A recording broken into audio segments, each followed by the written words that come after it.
Picture this. You're making dinner in your own kitchen when your husband's ex-girlfriend walks through your front door using her own key. She stops dead in her tracks when she sees me calmly folding clothes into a suitcase, and suddenly this woman who spent 3 years trying to win back my husband is begging me not to leave him. The same person who made my marriage a battlefield was now crying, asking me to save the very relationship she'd been sabotaging. That moment changed everything, and what happened next will shock you even more. Before we jump back in, tell us where you're tuning in from, and if this story touches you, make sure you're subscribed, because tomorrow, I've saved something extra special for you. My name is Emma, and until 6 months ago, I was living what everyone else thought was the perfect life in Chicago. 28 years old, married to a successful marketing executive, living in a gorgeous Lincoln Park apartment with exposed brick walls and floor-to-ceiling windows overlooking the city. From the outside, I had everything a young woman could want. But behind those picture-perfect Instagram posts and carefully curated dinner parties, I was drowning in a competition I never signed up for. I met David Chen 4 years ago at a networking event downtown. He was charming, ambitious, and had this way of making me feel like the only person in the room when he focused his attention on me. I was working as a graphic designer for a small boutique firm, and he was this rising star at a major advertising agency. Our first date was at Alinea, where he impressed me with his knowledge of wine pairings and his ability to make me laugh until my cheeks hurt. By our third date, I was completely smitten. By our 6th month together, I was planning our future in my head. What I didn't know during those blissful early months was that David came with baggage. Heavy, persistent, beautifully packaged baggage named Rebecca Martinez. She wasn't just any ex-girlfriend. She was his college sweetheart, his first love, the woman his entire family had expected him to marry. They dated for 5 years, from freshman year at Northwestern until 2 years after graduation. According to family lore, which I heard repeatedly during every holiday gathering, Rebecca was the daughter Linda Chen had always dreamed of having. Rebecca was everything I wasn't. Where I was quiet and introspective, she was vivacious and outgoing. Where I preferred intimate gatherings, she thrived at large parties. Where I had dark hair and a subtle style, she was a stunning Latina, with long wavy hair and a laugh that could fill a room. She spoke fluent Spanish with David's adopted family, having grown up in Pilsen, and she knew every story, every inside joke, every family tradition from their years together. When David first told me about Rebecca, he presented it as ancient history. They'd broken up because she wanted to move to Los Angeles for her acting career, and he wanted to stay in Chicago to build his business. It was amicable, he said. They'd remained friends, because cutting her out would mean cutting out his entire social circle. She was woven into his life in ways that seemed impossible to untangle, and I accepted this because I loved him and trusted that I was his choice now. The first red flag should have been our engagement party 2 years into our relationship. David and I had rented out the rooftop bar at the Witt Hotel, invited our closest friends and family, and I felt like a princess in my flowing champagne dress. The evening was perfect until Rebecca arrived fashionably late in a stunning red number that made every head turn. She congratulated us warmly, hugged me tight, and told everyone how happy she was that David had found someone so wonderful. But then she spent the rest of the evening reminiscing with David about their college adventures, sharing inside jokes that left me standing awkwardly on the sidelines of conversations about my own engagement. I watched David's eyes light up when she talked, saw how easily they fell back into their old rhythm of finishing each other's sentences. His mother Linda spent more time that evening catching up with Rebecca than getting to know me better, and his sister Sarah kept taking photos of David and Rebecca together, posting them with captions about how nice it was when family could all be together again. I felt like a guest at my own engagement party, smiling politely while everyone celebrated the return of their favorite person. That night, when I gently mentioned feeling a bit left out, David accused me of being insecure and jealous. He said Rebecca was practically family, that their friendship was something I needed to accept if I wanted to be part of his world. He made me feel small for having feelings about watching my fiancé light up around another woman, and I learned to swallow those feelings to keep the peace. It was the first of many times I would silence my instincts to preserve his comfort. Our wedding a year later was beautiful. held at the Chicago Botanic Garden in Glencoe on a perfect September day. Rebecca was there, of course, wearing a flowing navy dress that was somehow both appropriate and stunning. She gave a touching speech about how happy she was to see David so in love, how she knew I was perfect for him, and how she couldn't wait to be part of our extended family. Everyone remarked on how mature and gracious she was, how lucky we were to have such a wonderful friend supporting our marriage. But I noticed things others didn't. How she hugged David just a moment too long during the congratulations line. How she made sure to be in the background of many of our wedding photos, creating a visual history where she was present for our most important moment. How she caught the bouquet and winked at David, causing everyone to laugh about old superstitions while my stomach twisted with unease. How she cornered him for a private conversation on the terrace while I was busy with other guests, and how he came back from that talk looking thoughtful and distant. The first year of marriage was an adjustment period that I thought was normal. David traveled frequently for work, and I was building my freelance design business from our apartment. I convinced myself that the occasional text from Rebecca, the random coffee meetings, the way his family still talked about her constantly, were all just part of adapting to married life. I told myself that secure women don't monitor their husbands' friendships, that trust is the foundation of marriage, and that being the cool wife meant being unbothered by things that would upset insecure women. But the texts became more frequent. Rebecca would reach out when she was having dating troubles, needing career advice, or just feeling nostalgic about their shared memories. David would spend 30 minutes on the phone comforting her about some drama with her roommate, or giving her pep talks about auditions. He'd show me the messages sometimes, as if transparency would make me feel better about watching him provide emotional support to his ex-girlfriend, while I sat alone on our couch. The coffee meetings turned into lunch dates, which turned into occasional dinners when she was having a particularly rough time. David would come home and tell me all about Rebecca's latest crisis, how she was struggling to book acting jobs, how the competitive nature of the entertainment industry was wearing her down, how she needed friends who understood her dreams. I would listen supportively, offer suggestions for how he could help her, and push down the growing resentment about how much mental energy my husband spent managing another woman's emotional well-being. His family's continued obsession with Rebecca felt like a constant reminder that I was the consolation prize. Linda would bring up Rebecca in the most unexpected contexts, comparing my cooking to hers, mentioning how Rebecca would have handled situations differently, or sharing updates about Rebecca's life that she'd gathered from social media stalking. Sarah would accidentally invite Rebecca to family events and then act surprised when I felt uncomfortable about attending my own in-laws gatherings with my husband's ex-girlfriend present. The holidays were the worst. Rebecca would show up to Christmas morning at Linda's house because she was like family, and I'd watch her open presents under the tree where I thought only actual family members belonged. She'd help Linda in the kitchen, sharing cooking stories and family recipes, while I sat in the living room feeling like a stranger in my husband's family. She knew where everything was kept, remembered everyone's preferences, and had inside jokes with David's cousins that went back years before I existed in their world. During these gatherings, I'd catch Rebecca watching David with a look I recognized but couldn't name at the time. It wasn't exactly longing, but it wasn't platonic friendship either.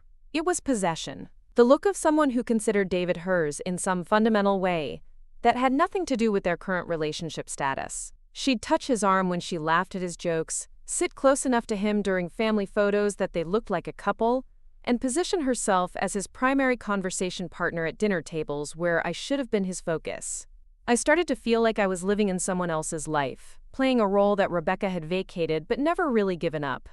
David's friends would slip up and call me Rebecca sometimes, then laugh it off as if mixing up your friend's wife with his ex-girlfriend was a harmless mistake. I'd smile and pretend it didn't bother me, but each incident felt like evidence that I was temporary, interchangeable, keeping Rebecca's spot warm until she decided she wanted it back.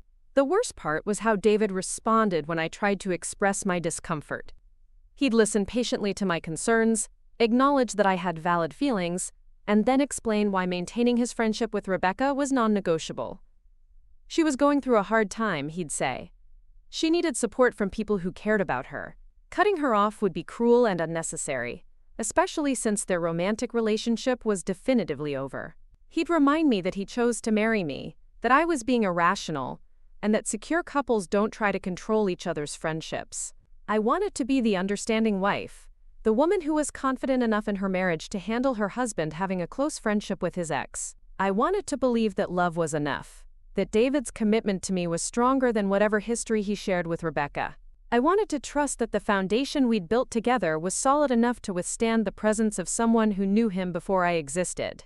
So I swallowed my concerns, smiled through family gatherings, and pretended that watching my husband maintain an intimate emotional connection with another woman was something I could handle indefinitely. But pretending was exhausting, and the cracks in my facade were starting to show. I'd find myself checking David's phone when he was in the shower, looking for evidence of something I couldn't quite name.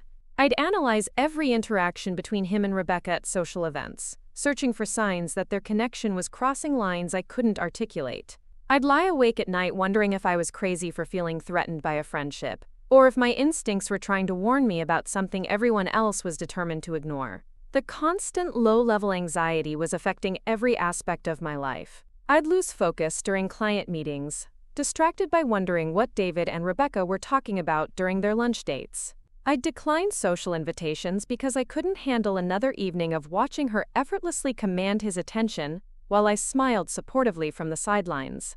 I'd pick fights with David about unrelated things because I couldn't find the words to express how diminished I felt in my own marriage. Looking back now, I can see that I was slowly disappearing into the role of the accommodating wife, the woman who prioritized everyone else's comfort over her own peace of mind. I'd convinced myself that being mature meant accepting situations that made me miserable, that loving someone meant never asking them to choose between you and someone else. I thought strength looked like endurance, like gracefully handling whatever challenges marriage threw at you without complaint or demands for change. I had no idea that my capacity for tolerance was about to be tested in ways that would force me to choose between preserving my marriage and preserving myself. I couldn't have imagined that the woman I'd been trying so hard to coexist with peacefully was about to push our delicate balance past the breaking point.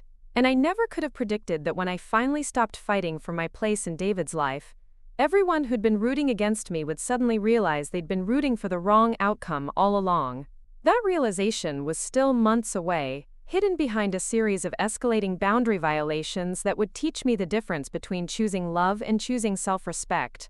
But as I stood in my beautiful apartment that autumn evening, making dinner while David texted with Rebecca about her latest dating disaster, I was still the woman who believed that endurance was enough, that love could conquer territorial instincts, and that the right choice was always the hardest one. Preparing and narrating this story took us a lot of time, so if you are enjoying it, subscribe to our channel. It means a lot to us.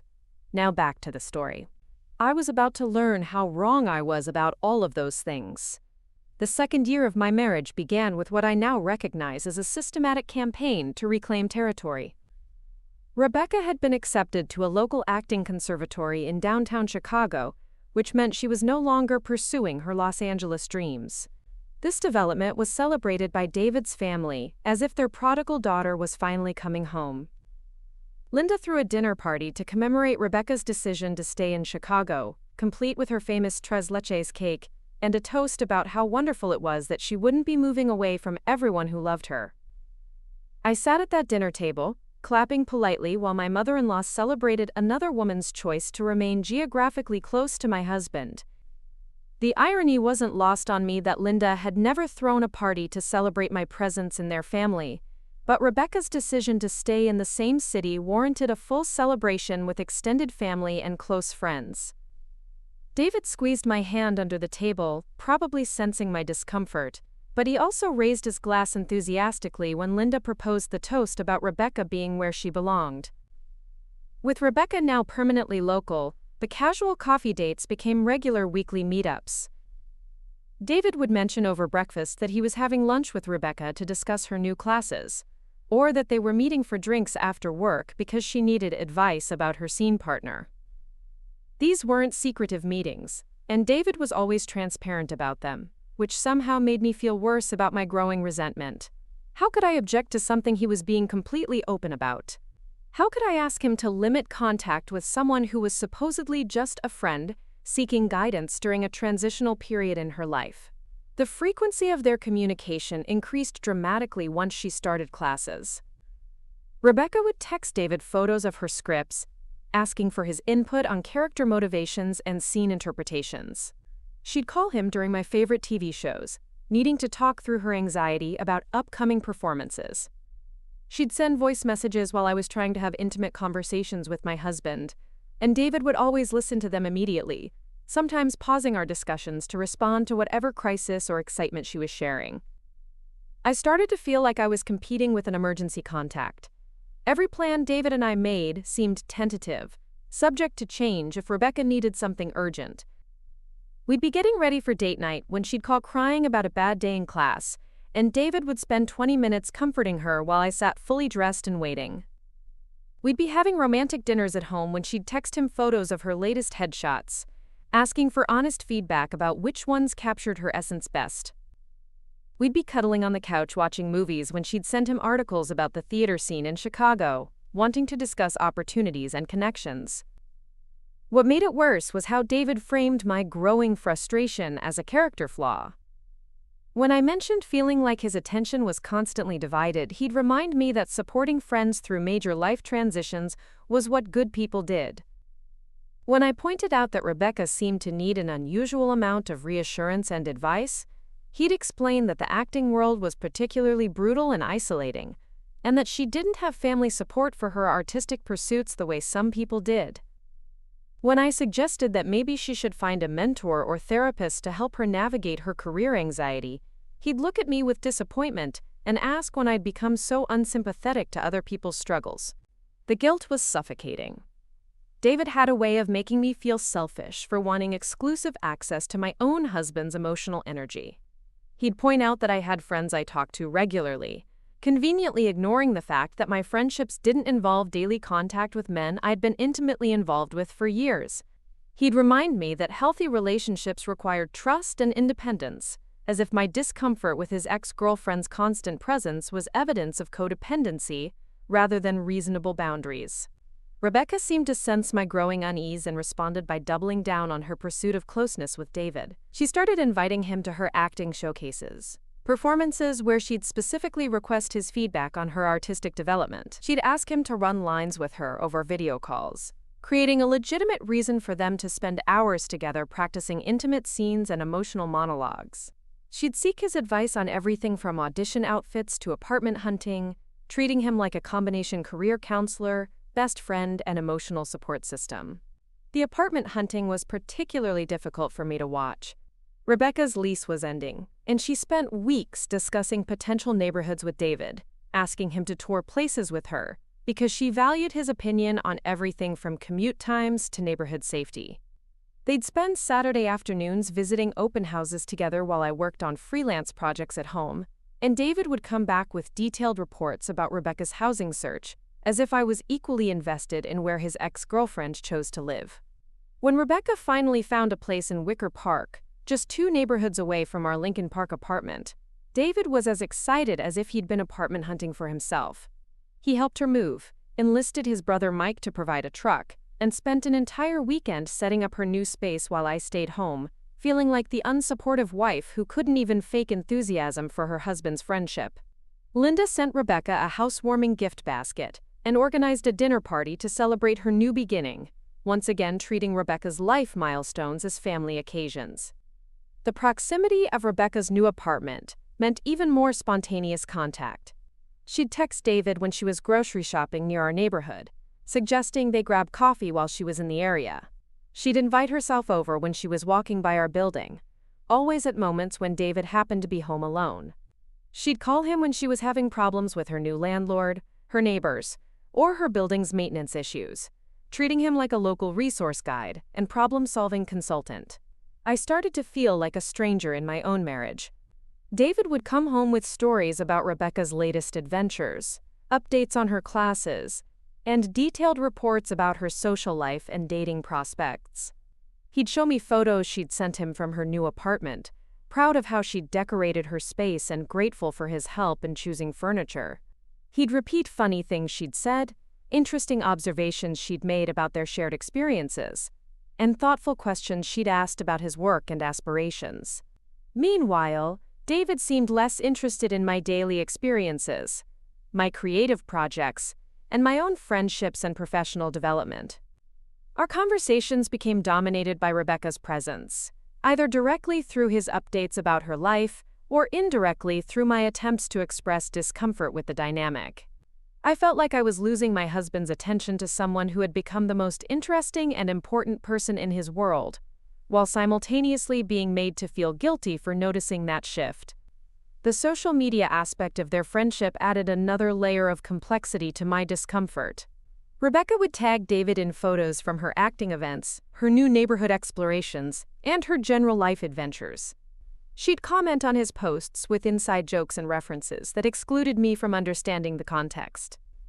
She'd share memories from their college years, posting throwback photos and stories that celebrated their history together while I watched from the sidelines of their digital relationship. David's family embraced Rebecca's increased presence in their lives with enthusiasm that felt deliberate and pointed. Linda would share Rebecca's social media posts on her own accounts, celebrating her acting achievements and personal milestones as if she was a daughter rather than her son's ex-girlfriend. Sarah would invite Rebecca to family gatherings and then act surprised when I seemed less than thrilled about attending events where I felt like an outsider in my own extended family. Mike would include Rebecca in group plans and social events, treating her attendance as assumed rather than optional. The holidays that year were unbearable. Rebecca joined us for Halloween costume parties, Thanksgiving dinner, Christmas morning gift exchanges, and New Year's Eve celebrations. She had specific roles in each tradition, remembered preferences and inside jokes, and occupied space in family photos where I felt like an interloper. She'd bring thoughtful gifts that demonstrated intimate knowledge of everyone's personalities and interests, while my offerings felt generic and inadequate by comparison. At Christmas, Rebecca gave David a framed photo from their college graduation, signed with an inside joke about their shared dreams and accomplishments. She gave Linda a cookbook featuring recipes from their favorite restaurant in college, complete with a handwritten note about recreating special memories. She gave Sarah a piece of jewelry that matched something she'd given her years earlier, maintaining the continuity of their relationship despite the supposed romantic breakup. She gave Mike a bottle of wine from a vineyard they'd all visited together during a family vacation I'd only heard about in stories. My gifts felt impersonal and thoughtless compared to Rebecca's demonstrations of intimate knowledge and shared history. I gave David a watch he complimented but never wore. I gave Linda a scarf that stayed in its box. I gave Sarah a book she thanked me for politely but never mentioned again. I gave Mike a gift card that felt lazy and disconnected. I realized that despite being married into this family for over a year, I still felt like an outsider trying to purchase acceptance rather than someone whose presence was naturally welcomed and valued. The New Year's Eve party at Linda's house was the final straw of that holiday season.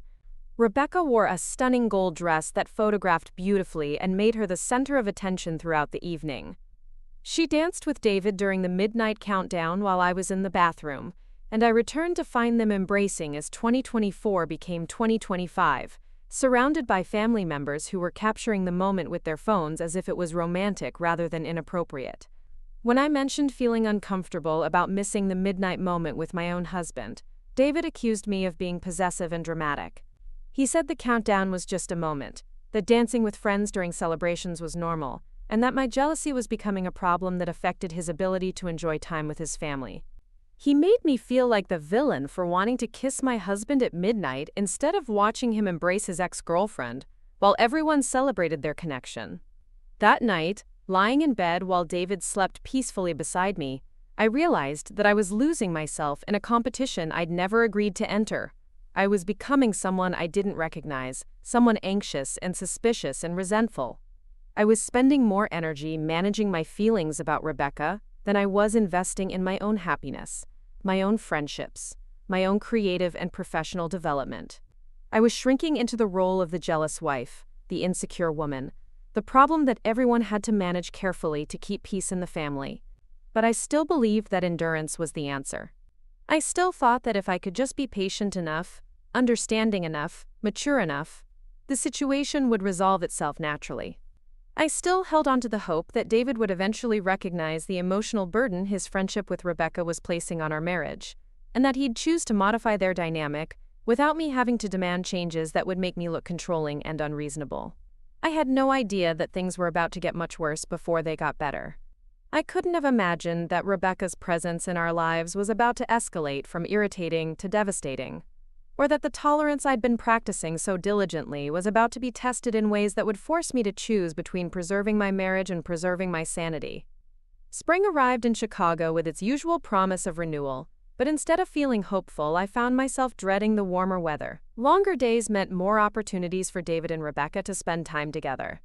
Outdoor festivals, neighborhood events, and social gatherings would multiply their chances for connection, and I was already exhausted from monitoring my own emotional responses to their friendship throughout the brutal winter months. The breaking point came on a day that should have been ordinary. It was a Thursday in early April, one of those unexpectedly warm days when Chicagoans emerge from hibernation to remember why they endure the winters.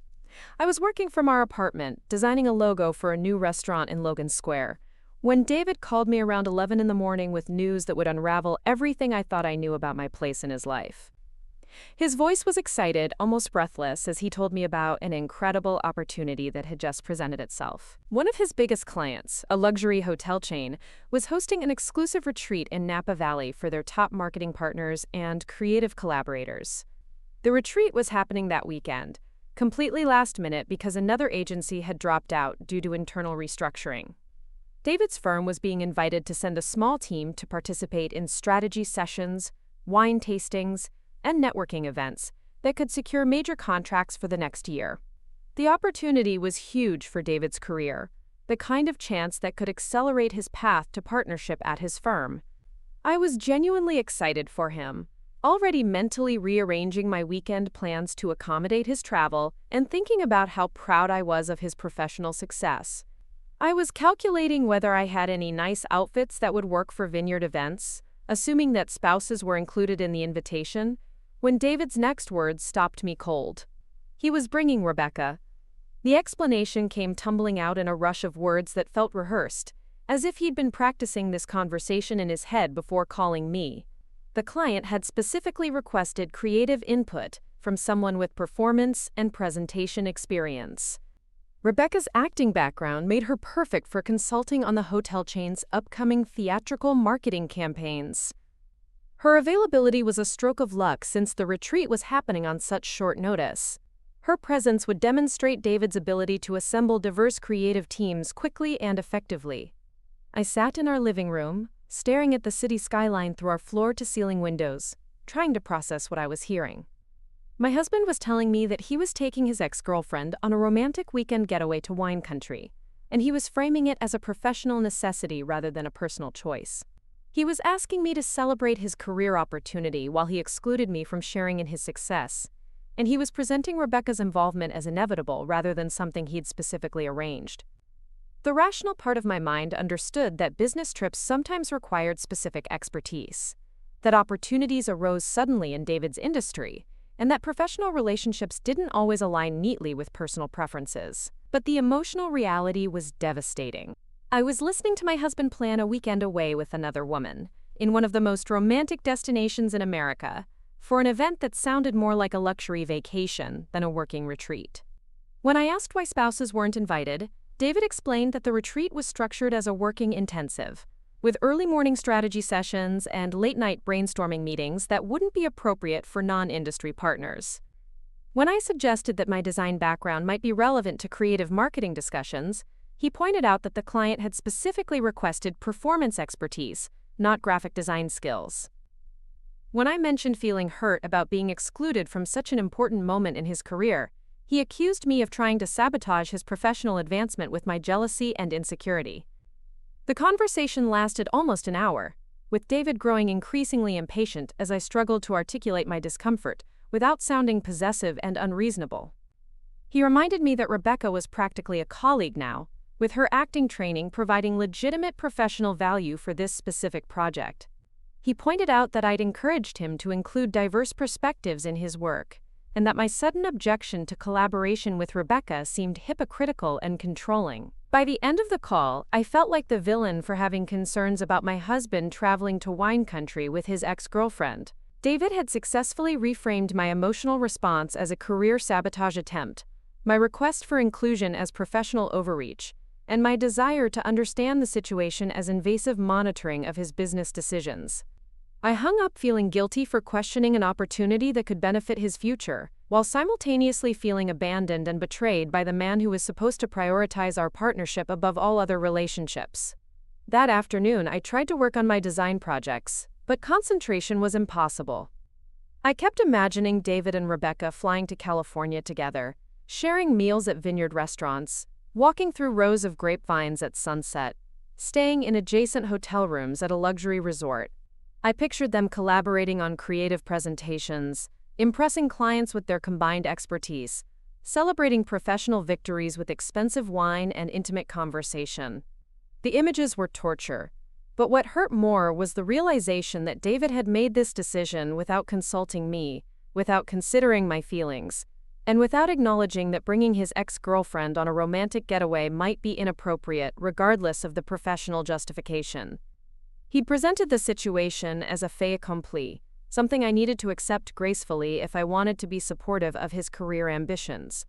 I called my best friend Jessica, hoping for perspective and emotional support, but even she seemed to think I was overreacting.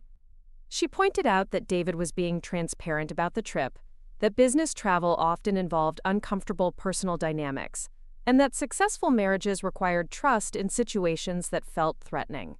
She reminded me that David had chosen to marry me, not Rebecca, and that his professional success would benefit our future together. Jessica's rational response made me feel even more isolated and confused. If my closest friend thought my concerns were unreasonable, maybe I really was becoming the jealous wife that everyone was starting to see me as. Maybe I was allowing my insecurity about Rebecca to cloud my judgment about legitimate professional opportunities. Maybe the problem wasn't David's relationship with his ex-girlfriend, but my inability to handle normal challenges that came with being married to an ambitious man. Friday arrived with unusually warm weather and a text from David letting me know that he and Rebecca were boarding their flight to San Francisco. He'd left early that morning while I was still sleeping, avoiding the awkwardness of goodbye conversations and last-minute discussions about appropriateness and boundaries. His message was cheerful and casual, including a photo of Rebecca looking stunning in travel clothes, both of them smiling in first-class seats that his company had provided for the important business retreat. I spent that Friday trying to maintain normal routines, while feeling like my world was tilting off its axis. I worked on client projects, went to a yoga class, met another friend for dinner, and tried to act like my husband taking his ex-girlfriend to Napa Valley was something I could handle with grace and maturity. But every activity felt hollow, every conversation felt forced, and every moment of normalcy felt like an elaborate performance designed to hide the fact that I was falling apart. The social media updates began that evening. Rebecca posted photos of the vineyard where they were staying, the luxury resort where they were lodged, and the gourmet meals they were enjoying as part of the retreat experience. David appeared in several of the photos, looking relaxed and happy in ways I hadn't seen in months. They were photographed toasting with wine glasses, walking through scenic vineyard rows, and sitting close together at outdoor restaurant tables, overlooking rolling hills and sunset skies. The comments on Rebecca's posts were particularly painful to read. David's family members were liking and commenting on every photo, celebrating what looked like a romantic getaway with enthusiasm that felt pointed and deliberate. Linda commented about how wonderful it was to see Rebecca pursuing her professional dreams. Sarah posted heart-eye emojis on photos of David and Rebecca together. Mike made jokes about David living his best life in wine country.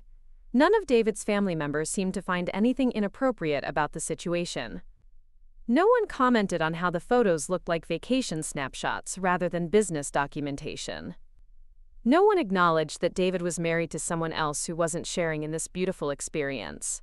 No one seemed to remember that I existed, or that my feelings about this arrangement might be worth considering. Saturday was worse. The photos became more intimate and romantic, despite the supposedly professional nature of their trip. David and Rebecca were captured sharing appetizers at vineyard restaurants, walking hand in hand through grapevines during what appeared to be private tours, and sitting close together by fire pits during evening networking events that looked more like romantic dinners. The captions on Rebecca's posts described the incredible creative energy she and David were generating together, the inspiring conversations they were having about art and business, and the amazing professional connections they were making as a collaborative team. She wrote about how grateful she was to David for including her in such an important career opportunity, and how much she valued their creative partnership and personal friendship. David's own social media posts were more restrained, focusing on the business aspects of the retreat and the beautiful California scenery. But he was tagged in all of Rebecca's romantic-looking photos, and his presence in her narrative of the weekend painted a picture of intimate collaboration and shared adventure that felt like a betrayal of our marriage vows. Sunday morning brought the photo that broke something fundamental inside me. Rebecca had posted a picture of herself and David at sunrise, standing together on a hilltop overlooking Napa Valley, both looking contemplative and peaceful in the golden morning light. The caption read, "Sometimes the best business trips are the ones that remind you what really matters.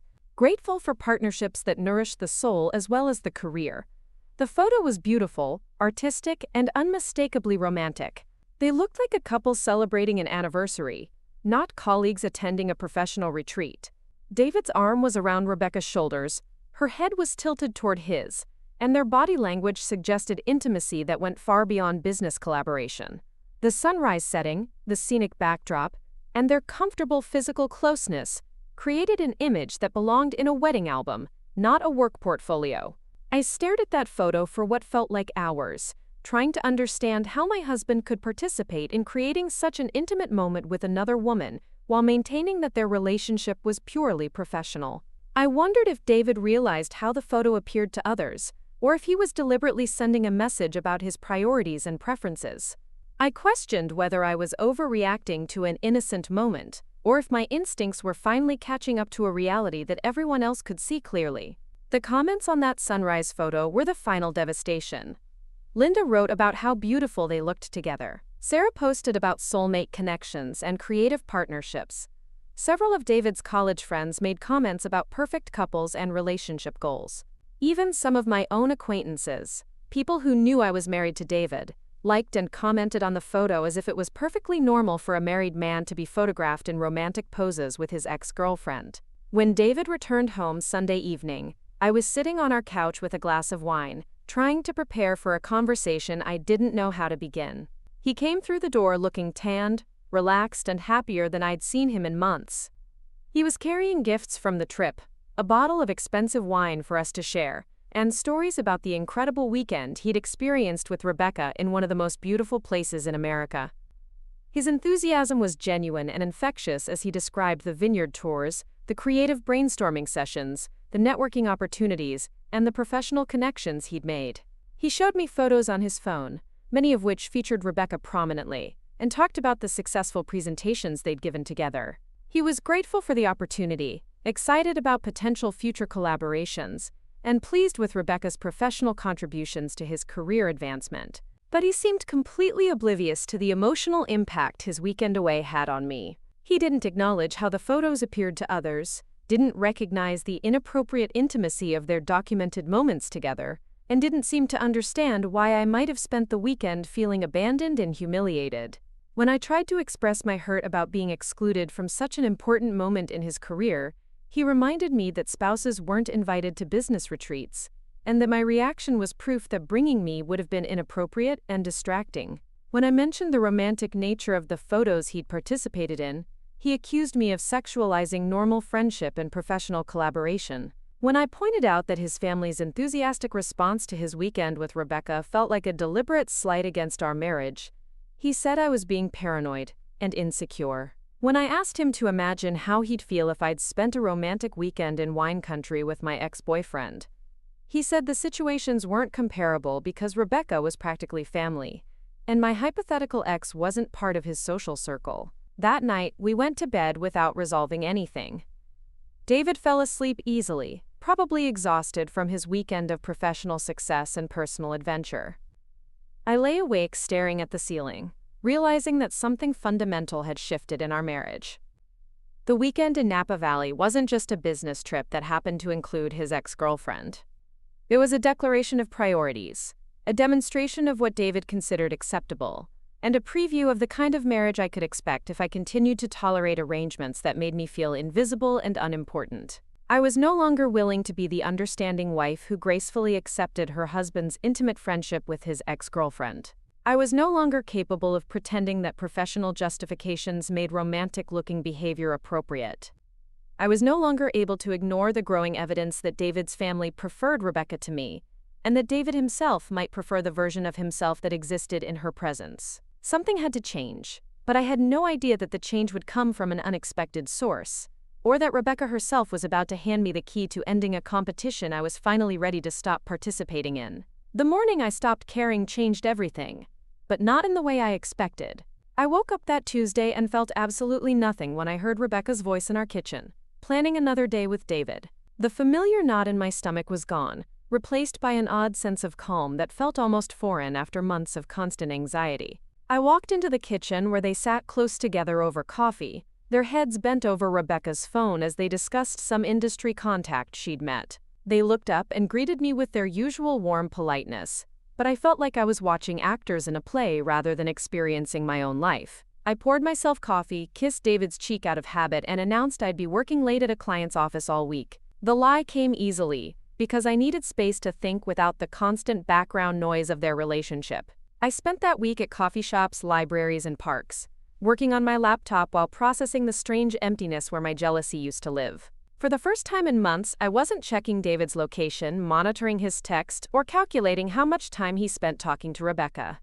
I simply didn't care anymore. David called me several times that first day, which was unusual since he typically saved our check-ins for evening conversations. His voice carried a note of confusion as he asked about my sudden work schedule, whether everything was okay, and when I'd be home. I answered briefly and kindly, but without the detailed updates and emotional availability he'd grown accustomed to receiving from me.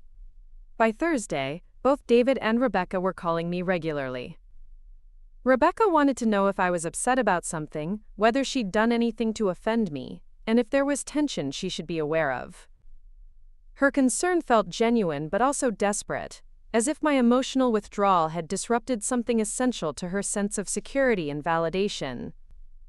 When I returned home that Friday evening, I found them sitting unusually far apart on our couch, both looking anxious and uncertain. David stood up immediately when I entered, greeting me with more enthusiasm than he'd shown in weeks. Rebecca jumped up too, offering to make me dinner, asking about my work week, and suggesting we all watch a movie together like old times. Their eager attention felt bizarre after months of feeling invisible in my own home. I accepted their dinner offer politely, joined them for the movie, and participated in conversation without the emotional investment or competitive energy that had previously characterized our interactions. I was pleasant but distant, friendly but unavailable in ways that seemed to unsettle them both profoundly. The weekend brought an escalation of their efforts to re-engage my emotional investment in their dynamic. David suggested romantic activities for just the two of us, something he hadn't initiated in months. Rebecca offered to help me with my work projects, expressing sudden interest in my career and creative process. They both seemed desperate to restore whatever role I'd been playing in their relationship ecosystem. But I maintained my polite detachment, accepting some invitations and declining others based on my genuine interest rather than strategic calculations about maintaining David's attention or competing with Rebecca's influence. My responses seemed random and unpredictable to them because they were based on my actual preferences rather than my previous patterns of jealousy and territorial behavior.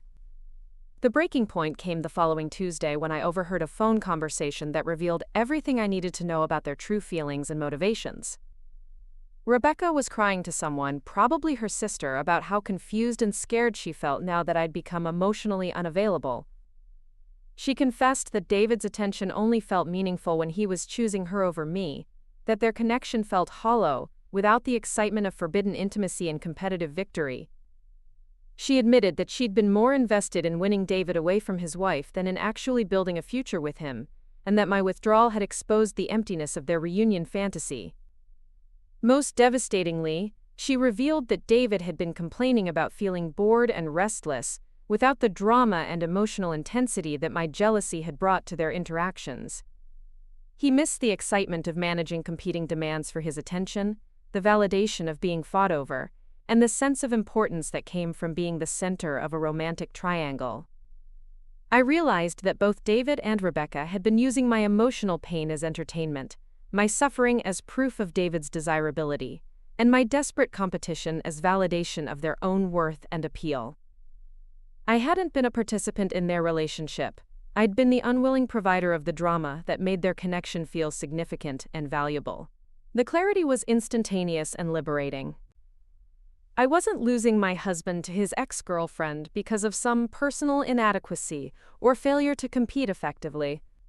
I was discovering that the man I'd married was someone who required the emotional chaos of triangulated relationships to feel engaged and important, and that the woman I'd been competing with needed the victory over another woman to feel truly desired.